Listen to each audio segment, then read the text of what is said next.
मराठी इयत्ता 10वी कविता क्रमांक 2 संतवाणी त्यामधील भाग अ शेख मोहम्मद सांगती सेव।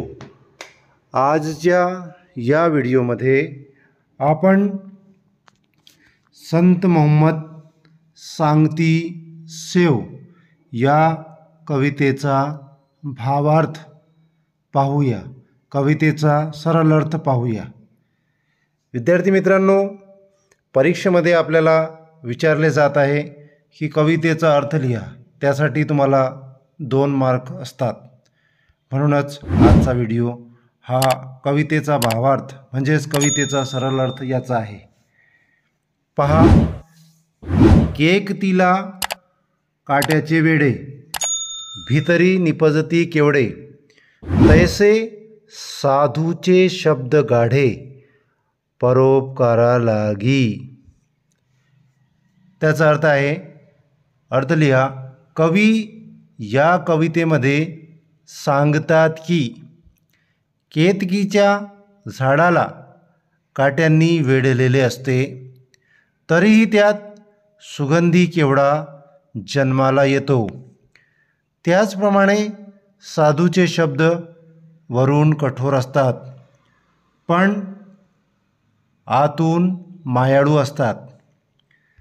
दुसरा परिच्छेद, फणस सर्वांगी कांटवले, भीतरी महागोडीने कोंदले, तैसे साधू हृदय झाले, बोधासंगे परियेसा। अर्थ लिहा।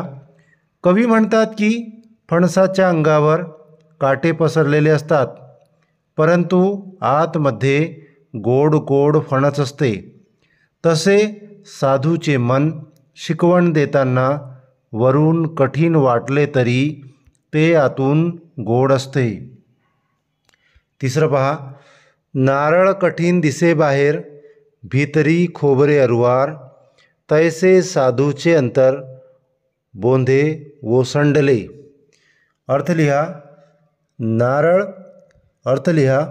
कवी म्हणतो की नारळ वरून कठीण असतो, पण त्याच्या आत गोड खोबरे असते। त्याचप्रमाणे साधूचे मन उपदेशाने भरलेले असते। सर्वात शेवटलं, ऐसा सद्गुरुशी धरा भाव, तो कैसा करावा उपाय, शेख मोहम्मद सांगती सेव, सभे श्रोत्याप्रती। अर्थ लिहा।